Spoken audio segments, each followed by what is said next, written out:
Hello my dear students. पिछली video में हमने चैप्टर 4 स्टार्ट किया था एयर। उसमें हमने एटमॉस्फेयर की डेफिनेशन भी रीड कर ली थी, स्ट्रक्चर ऑफ एटमॉस्फेयर भी रीड किया था, कंपोजिशन ऑफ एयर भी रीड किया था। ठीक है, तो उसकी इस क्लास में हम थोड़ी सी रिवीजन भी कर लेंगे और आगे भी स्टार्ट करेंगे। ठीक है, तो atmosphere our earth is surrounded by a huge blanket of air called atmosphere. तो यानी कि जो हमारा अर्थ है वो किससे ढका हुआ है? ह्यूज ब्लैंकेट से ढका हुआ है। ठीक है, तो उसको हम क्या बोलते हैं? एटमॉस्फेयर बोलते हैं। Composition of the atmosphere. So composition of atmosphere हमने पिछली वीडियो में क्या देखा था कि जो हमारी नाइट्रोजन है, ऑक्सीजन है, अदर गैसेज प्रेजेंट है, जैसे कार्बन डाइऑक्साइड हो गया, आर्गन हो गई, ठीक है, नाइट्रोजन तो है ही, ठीक है, ऑल अदर गैसेज। और हमारी जो नाइट्रोजन और ऑक्सीजन की जो है अमाउंट वो कितनी है? नाइट्रोजन की अमाउंट हम कितनी कह सकते हैं? हमारे पास है 78%। और ऑक्सीजन की कितनी अमाउंट है हमारे पास? 21%। ऑल अदर गैसेस कितने अमाउंट में? लिटिल बिट अमाउंट में हमारे पास प्रेजेंट है। So apart from these gases टिनी dust particles also present in the air. यानी कि छोटे छोटे स्मॉल जो हैं टाइनी डस्ट पार्टिकल्स जो हैं वो मिट्टी के कण हो गए या धूल हो गई हमारे पास, जो हमें रेस से दिखाई देती है। जैसे हम विंडो अगर हम अपनी ओपन करें उसमें हमें क्या दिखाई देता है? सन की रेस के साथ साथ हमारे जो डस्ट पार्टिकल्स हैं वो भी हमें दिखाई देते हैं। तो उसको क्या बोलते हैं? हमारे जो टाइनी डस्ट पार्टिकल्स होते हैं वो भी हमारे किस में प्रेजेंट है? एटमॉस्फेयर में प्रेजेंट है। सो स्ट्रक्चर ऑफ एटमॉस्फेयर में हमने लेयर्स के बारे में बात किया था। ठीक है, तो 500 लेयर हमने डिस्कस कर ली थी पिछली वीडियो में। नेक्स्ट हम रीड करेंगे weather and climate. So weather हमारे पास, पहले हम इसका डिफरेंस देखेंगे कि वेदर हमारे पास क्या होता है और क्लाइमेट क्या होता है। So weather is a hour to hour and day to day condition of atmosphere can change within a few minutes और आवर्स। ठीक है, जैसे हम आप मान लीजिए कि आपका कोई वनडे मैच है, तो वनडे मैच में आप क्या देखोगे? उसी दिन की कंडीशन देखोगे। क्या उस दिन रेनी डे तो नहीं हो जाएगा वो? क्या उस दिन जो है वो सनी डे होगा? क्या यूँ नहीं होगा कि हमारा जो मैच है वही कैंसिल हो जाए ड्यू टू रेन? ठीक है, तो ये सारा का सारा किस में आएगा? वेदर में आएगा। So weather is a hour to hour day to day condition of the atmosphere can change within a few minutes और hours. For example it may be a 45 degree और it could be a 13 degree with cold season. ठीक है, तो यानी कि मान लीजिए कि आपके पास डे का टेम्परेचर है और 45 डिग्री में आपको जो है वो सनी डे मिलेगा। ठीक है, और 13 डिग्री में आपको कोल्ड डे मिलेगा उस दिन। ठीक है, तो वो आपके पास क्या दिखाता है? वेदर दिखाता है। Climate is the weather condition for a large period and of a large area. It takes very long time to change. If you have to hear your local weather person say today we hit a record high temperature for this day.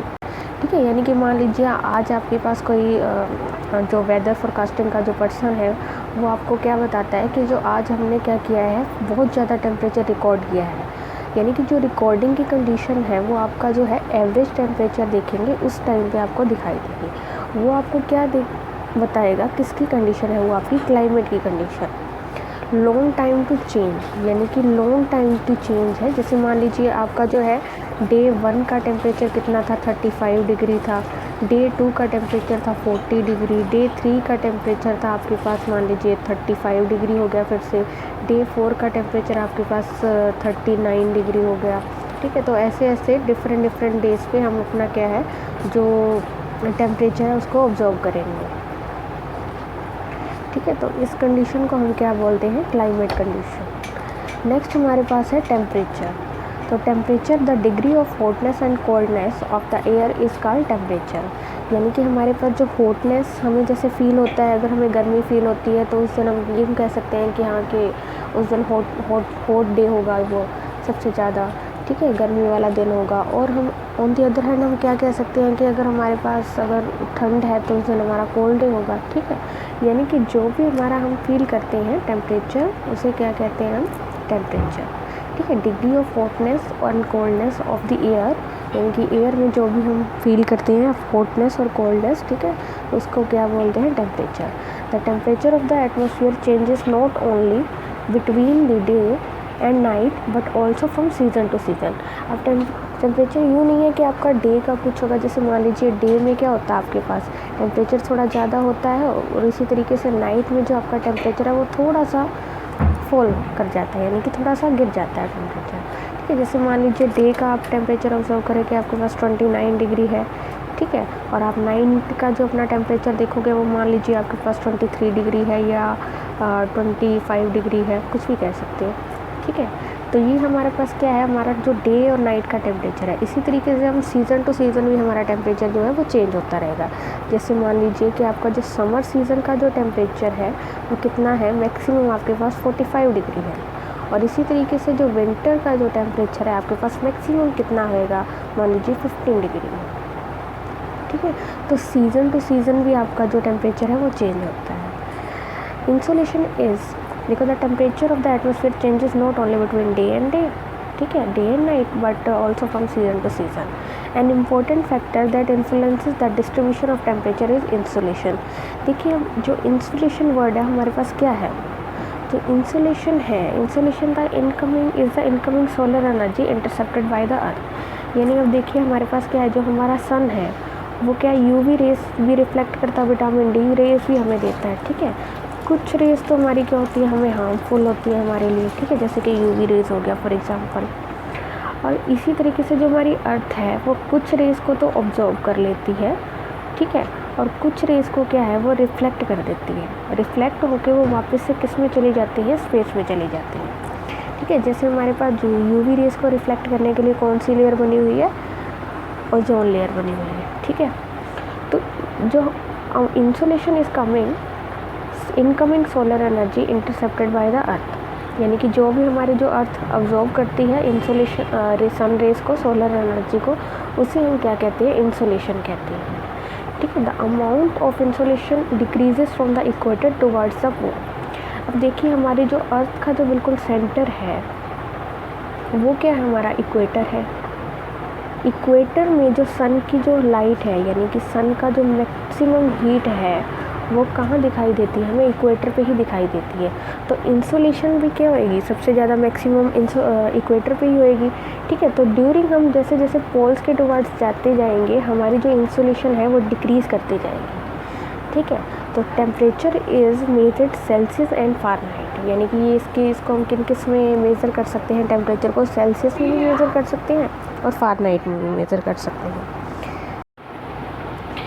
देखिए, next topic हमारा जो है वो है air pressure. सबसे पहले हम बात करेंगे जो हमारा प्रेशर है वो क्या होता है। सिंपली अगर मैं बात करूँ कि हमारे पास कोई, अगर हम एप्पल है उसको कट करते हैं with the help of knife, तो नाइफ जो भी हमारा जो प्रेशर एक्सर्ट करता है किसी चीज़ को काटने के लिए, जैसे हमने एप्पल को काटा है, ठीक है, तो उसमें जो नाइफ है वो क्या लगा रहा है, ठीक है, नाइफ के ऊपर प्रेशर कौन लगा रहा है, हम ही प्रेशर लगा रहे हैं। ठीक है, यानी कि प्रेशर से ही वो जो है एप्पल हम कट करते हैं। ठीक है, तो उसको क्या बोलते हैं, प्रेशर बोलते हैं। जैसे हम बात करें कि आप जो है किसी हार्ड सरफेस को दबा रहे हो, ठीक है, या आप सॉफ्ट सरफेस को दबा रहे हो, ठीक है, तो वो आप क्या कर रहे हो, उस चीज़ के ऊपर प्रेशर एक्सर्ट कर रहे हो। सो एयर प्रेशर हमारे पास क्या है, air pressure is defined as the pressure exerted by the weight of air on the earth surface. अब एयर तो हमारे पास क्या होती है कि हमने जो भी अपनी गैसेस का मिक्सचर होता है या डस्ट पार्टिकल्स होते हैं, ठीक है, ये सारा का सारा मिक्सचर होके हमारे पास क्या बनता है, एक एयर बनता है। और एयर कहाँ प्रेजेंट होती है, हमारे पूरे के पूरे एटमॉस्फेयर में प्रेजेंट होती है। ठीक है, तो जो एयर जो प्रेजेंट जो अर्थ पे है वो अगर प्रेशर एक्सर्ट करती है हमारी अर्थ पे, यानी कि जो एयर का वेट है अगर वो प्रेशर एक्सर्ट करता है हमारी अर्थ सरफेस के ऊपर, उसको हम क्या बोलते हैं, एयर प्रेशर बोलते हैं। देखिए, air pressure is defined as the pressure exerted by the weight of air on the earth surface, यानी कि जो एयर प्रेशर जो होता है वो एयर के वेट के द्वारा लगाया गया प्रेशर है हमारी अर्थ सरफेस के ऊपर। Horizontally, the distribution of air pressure is influenced by the temperature of the air at the given place. मान लीजिए आपके पास यहाँ पे एक क्या है, प्लेस 1 है, यहाँ आपके पास अगर प्लेस 2 है, यहाँ पे टेम्परेचर कुछ अलग है और यहाँ पे जो टेम्परेचर कुछ अलग है। सो जो इनका जो एटमॉस्फेरिक प्रेशर होएगा इनका दोनों का अलग होएगा, यानी कि जो हमारा एटमॉस्फेरिक प्रेशर है वो टेम्परेचर के ऊपर ही डिपेंड करता है। In area having a lower temperature the air is cold. देखिए जैसे मैं बात करूँ यहाँ पे कि जैसे हमारे पास अगर टेम्परेचर ज़्यादा होगा, वहाँ जो एयर प्रेशर है, प्रेशर सिंपली वहाँ पे कम होगा। अगर टेम्परेचर कम है तो वहाँ पे जो एयर प्रेशर है वो भी ज़्यादा होगा। ठीक है, तो सिंपली जो एयर प्रेशर है वो किसके ऊपर डिपेंड कर रहा है? टेम्परेचर के ऊपर डिपेंड कर रहा है। तो इन the air having lower temperature, ठीक है, अब सिंपल सी बात है, जहाँ पे टेम्परेचर कम होएगा वो कोल्ड एरिया ही कहलाएगा। ठीक है, अगर टेम्परेचर जो है वो लोअर है तो जो वहाँ पे जो एटमॉस्फेरिक प्रेशर है वो कितना होएगा? हाई होगा। ठीक है, the air always move from high pressure area to lower pressure area, यानी कि जो हमारा एयर है वो कहाँ से कहाँ मूव करती है? हाई प्रेशर एरिया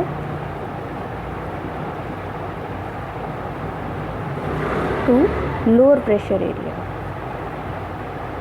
ये हमारी जो एयर है वो मूव करती है, यानी कि जहाँ पे हमारा हाई प्रेशर है, जैसे मान लीजिए कि आपका जो ये प्लेस 1 है, यहाँ पे आपका हाई प्रेशर है। ठीक है, और जहाँ पे आपका जो सेकंड प्लेस है वहाँ पे आपका लोअर प्रेशर है। तो जो एयर मूव करेगी वो यहाँ से यहाँ मूव करेगी, यूँ नहीं है यहाँ से यहाँ मूव करेगी, गलत होगा, यहाँ से यहाँ मूव करेगी, यानी कि high pressure to lower pressure move करेगी। देखिए जैसे आपके पास क्या है, एक एग्जांपल है। अब जैसे यहाँ पे जो है हाई प्रेशर है, हाई प्रेशर है, यानी कि जैसे सॉरी यहाँ पे हाई टेम्परेचर है। देखिए सन लगा रखा है तो यहाँ पे क्या है? हाई टेम्परेचर है, तो यहाँ पे कितनी है? वार्म एयर आएगी। वार्म एयर आएगी यानी कि आपके पास जो है थोड़ा सा आपको गर्मी महसूस होएगी। ठीक है, इसी तरीके से जो आपका लो टेम्परेचर है, यानी कि आपका जो क्लाउड वगैरह है वो बने हुए हैं, तो वहाँ पे हमारी क्या है? कोल्ड एयर रहेगी। ठीक है, देखिए यहाँ पे टेम्परेचर क्या है? ज़्यादा है, टेम्परेचर ज़्यादा है, बट जो प्रेशर क्या है वो कम है। ठीक है, प्रेशर कम होने की वजह से वहाँ पे जो एयर है क्या है? वो इजीली फ्लो कर पा रही है। प्रेशर मतलब बहुत कम है वहाँ पे एयर का। ठीक है, और जैसे ही यहाँ पे प्रेशर ज़्यादा है, यानी कि वहाँ पे क्या है? प्रेशर ज़्यादा होने का मतलब है कि उसने अपने में कुछ जो है कुछ अमाउंट में ड्रॉपलेट्स कंटेन कर रखे हैं। जैसे मान लीजिए आपको मैं एक एग्जांपल के तरीके से बताऊं कि आपके पास यहाँ A to B आपके पास एक पर्सन मूव कर रहा है। यहाँ पे ए पर्सन, जो आपके पास जो पर्सन है उसके हाथ में कुछ नहीं है, मतलब कोई भी उसने सामान उठा नहीं रखा है, सिंपल अपना वो ट्रैवल कर रहा है A to B। ठीक है, तो वो सिंपली आपका जो है वो फ्लो जाएगा। ठीक है, इसी तरीके से अगर वो B से A पे आता है तो यहाँ पे उसको क्या मिलेगा? कुछ सामान मिलेगा B से A पे आने के लिए। तो B से A पे आएगा जब वो, तो उसके साथ कुछ अपने साथ वो सामान कैरी करते हुए आएगा। अब यहाँ पे प्रेशर एग्जर्ट किस पे हो रहा है?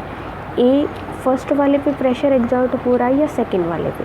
ऑब्वियसली सेकंड वाले पे प्रेशर एग्जर्ट हो रहा है। ठीक है, इसी तरीके से क्या है, जो वहाँ पे जो हमारा प्रेशर एग्जर्ट हो रहा है वो क्या है? उसको हैवी फील हो रहा है। हैवी फील क्योंकि उसने कुछ ना कुछ अपने में कंटेन कर रखा है। इसी तरीके से जो हमारा प्रेशर एग्जर्ट हो रहा है सबसे ज़्यादा मैक्सिमम वो इस एरिया में हो रहा है। ठीक है, तो इस एरिया में जो प्रेशर एग्जर्ट होने की वजह से, यानी कि उसने अपने अंदर कुछ ना कुछ अमाउंट में कुछ कंटेन कर रखा है। जैसे मान लीजिए आपका जो है रेनी ड्रॉपलेट्स उसने कंटेन कर रखे हैं। ठीक है, तो जिसकी वजह से जो हमारा एयर प्रेशर है वो सबसे ज़्यादा मैक्सिमम इस एरिया में है। मैक्सिमम प्रेशर होने की वजह से जो टेम्परेचर है वो सबसे लोएस्ट है। इस वजह से वहाँ पे जो एरिया है वो कौन सा हो गया? कोल्ड एयर आएगी, वहाँ पे जो एरिया है वो कोल्ड रहेगा। ठीक है, ये हमारा क्या था? एयर प्रेशर था। नेक्स्ट देखिए, अब विंड क्या होता है हमारे पास? The movement of air from high pressure area to low pressure area called wind, यानी कि हमारी जो हाई प्रेशर एरिया से लो प्रेशर एरिया पे जो एयर मूव करती है उसको हम कहते हैं wind. Winds can be rapidly divided into 3 types: permanent winds, seasonal winds and local winds। इसकी हम बात करेंगे, जैसे हमारे पास जो नेक्स्ट डायग्राम है इसमें हम देखते हैं कि हमारी जो विंड्स है वो कैसे फ्लो करती हैं। हमने सिंपली बात करी, जो हमारी जो विंड है वो कहाँ से कहाँ फ्लो करती हैं? High pressure area to low pressure, यानी कि high pressure area to low pressure area. देखिए, अब जैसे हमारा जो इक्वेटर है, इक्वेटर में हमारा जो टेम्परेचर है वो सबसे ज़्यादा मैक्सिमम होएगा। टेम्परेचर मैक्सिमम होएगा का क्या मतलब है? जो हमारा प्रेशर है वो कम होएगा। ठीक है, एयर प्रेशर यानी कि हमारा जो एटमॉस्फेरिक प्रेशर है वो सबसे ज़्यादा कम होएगा, कहाँ पे, इक्वेटर पे। ठीक है, तो अब जो हमारी high pressure to low pressure, जैसे हम क्या कह सकते हैं कि हमारा जो इक्वेटर एरिया है वो लो प्रेशर एरिया है।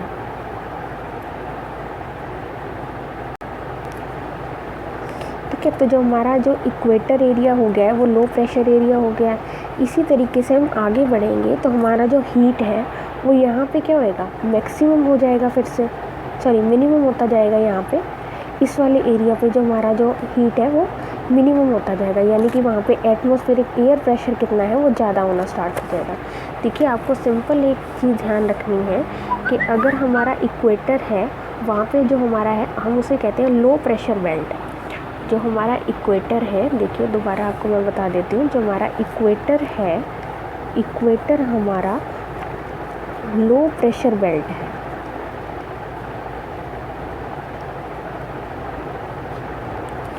ठीक है, और हमारा जो इससे आगे वाला एरिया है सब ट्रॉपिकल, यानी कि सब ट्रॉपिकल जैसे हम पढ़ते हैं ना कि वो कौन सी, ट्रॉपिक ऑफ कैंसर या ट्रॉपिक ऑफ कैप्रिकॉर्न। ठीक है, उसको हम इस वाले एरिया को बोलेंगे सब ट्रॉपिकल एरिया। और ये हमारा जो है हाई प्रेशर बेल्ट होता है। कौन सा, सब ट्रॉपिकल एरिया, ये वाला और ये। ठीक है, ये दोनों हमारे क्या है, सब ट्रॉपिकल एरिया से, दिस वन और दिस वन। और नेक्स्ट हमारे पास कौन सा एरिया आता है, लो प्रेशर बेल्ट एरिया, यानी कि ये हमारा जो सब पोलर होते हैं ये लो प्रेशर बेल्ट है, आपको स्क्रीन पे दिखाई दे रहा होगा।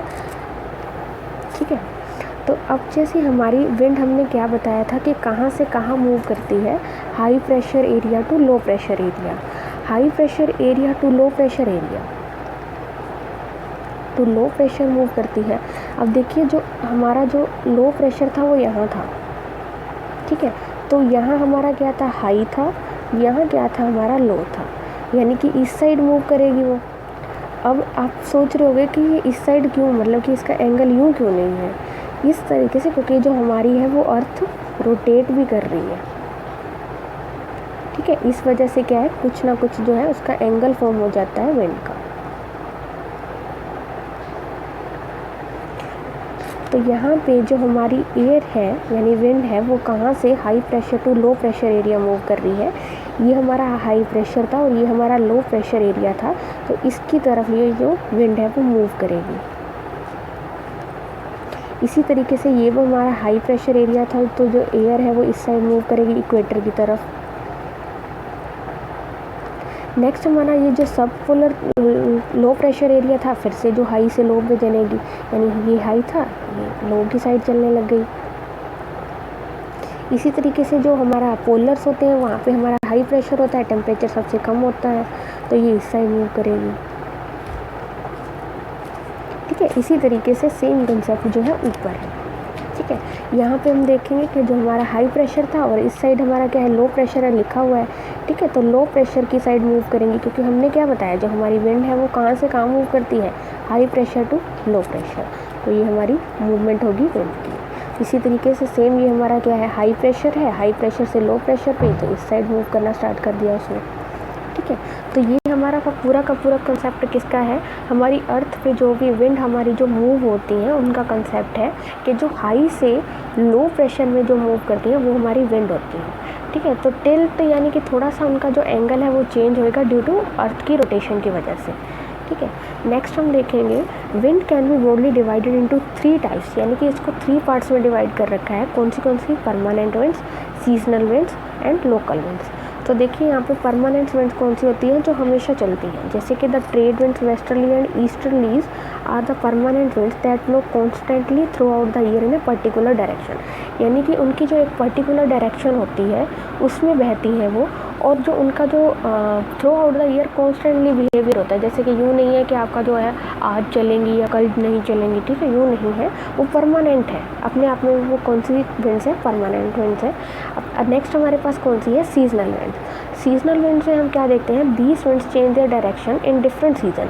जैसे कि आप मान लीजिए कि मानसून इन इंडिया आपके पास आता है, तो आपकी जो वो यूँ नहीं है कि आपका जो मानसून में है कि एक ही विंड पूरे ऑल ओवर द ईयर चलेंगी।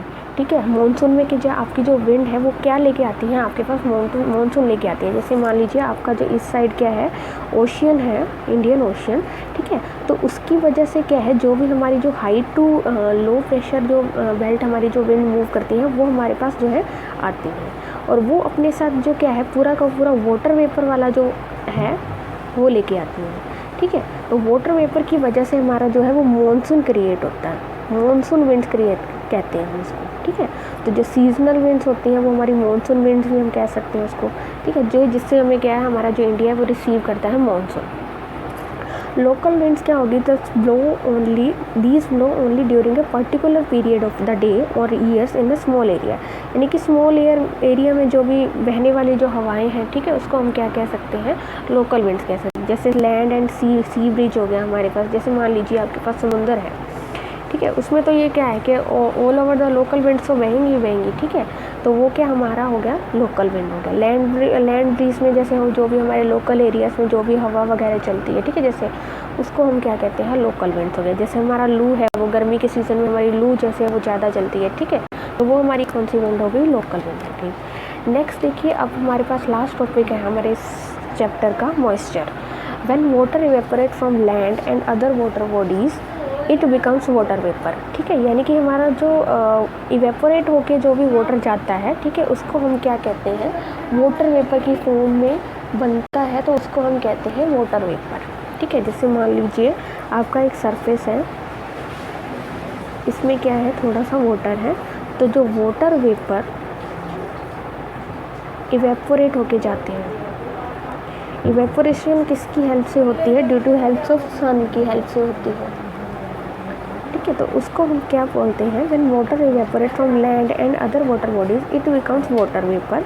Moisture in the air at any time is known as humidity, यानी कि अब जैसे क्या है, आप सुबह मॉर्निंग में आप क्या रिसीव करते हो कि आपके पास छोटे छोटे जो आपकी ग्रास के ऊपर स्मॉल ड्रॉपलेट्स होते हैं वाटर के, ठीक है। तो वो कहाँ से आते हैं, वो क्या होता है कि पूरे दिन हमारा जो डे में क्या है, जो इवेपोरेशन होता रहता है, ठीक है, और जो हमारा जब इवेपोरेशन हो जाता है, when the water vapour rises it start cooling, ठीक है, जो हमारा वाटर वेपर है वो राइज करना स्टार्ट कर देता है, यानी कि in the form of precipitation जो है वो नीचे आना स्टार्ट हो जाता है।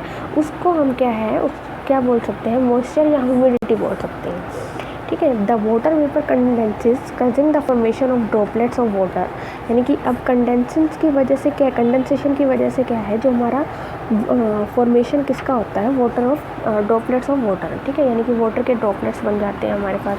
When these droplets water becomes too heavy to float in the air they come down as a precipitation. अब जैसे क्या है, ये जो है वाटर फ्लोट हो रहे हैं, वाटर ड्रॉपलेट्स फ्लोट हो रहे हैं हमारी एयर में, अगर ये हैवी हो जाएं तो अब उनको जो हैवी चीज़ है वो कितनी देर तक रुकेगी ऊपर, ठीक है, ड्यू टू ग्रेविटी तो वो नीचे आएगी, ठीक है। तो इसकी वजह से वो फॉल होना स्टार्ट हो जाते हैं, हम क्या कह सकते हैं इस फॉर्म को, प्रेसिपिटेशन।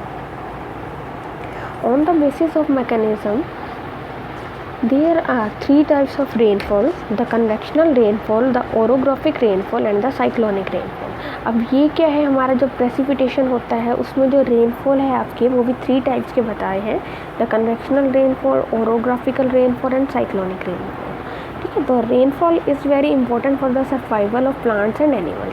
अब जो हमारी रेनफॉल होती है वो हमारे लिए मोस्ट इम्पॉर्टेंट है, किन किन के लिए, जो प्लांट्स एनिमल्स के लिए, सर्वाइवल के लिए। अब जैसे रेन नहीं होएगी तो उसकी वजह से क्या है, जो क्रॉप्स वगैरह हैं वो भी नहीं उगेंगी, ठीक है। तो उसकी वजह से क्या है, प्लांट्स वगैरह है वो ग्रो नहीं करेंगे, तो ग्रो नहीं करेंगे तो हम भी जो है ह्यूमन बींग्स हैं वो भी सर्वाइव नहीं कर पाएंगे। इसलिए जो आपका जो मॉइस्चर है, यानी कि जो प्रेसिपिटेशन है वो होना बहुत ज़रूरी है। प्रेसिपिटेशन किसी भी फॉर्म का हो सकता है, रेन हो सकता है, आपका हेल स्टॉर्म हो सकता है, ठीक है, और आप कह सकते हैं आपका स्नो हो सकता है, फॉग हो सकती है, ठीक है, यानी कि सीज़न टू सीज़न आपका जो प्रेसिपिटेशन है वो चेंज होता रहेगा। जैसे आप क्या कह सकते हैं कि आपका जो रेनी सीज़न में आपकी रेन होएगी, ठीक है, और आपका जो विंटर सीज़न है उसमें फॉग वगैरह हो जाता है, ठीक है, हेल स्टॉर्म्स हो जाती हैं। तो ये पूरा का पूरा जो कंसेप्ट है ये हमें मॉइस्चर का भी बताता है और हमारी जो प्रेसिपिटेशन है उसके बारे में भी बताता है। तो ये यहाँ तक हमारा जो चैप्टर है, 4 चैप्टर है वो कंप्लीट हो चुका है।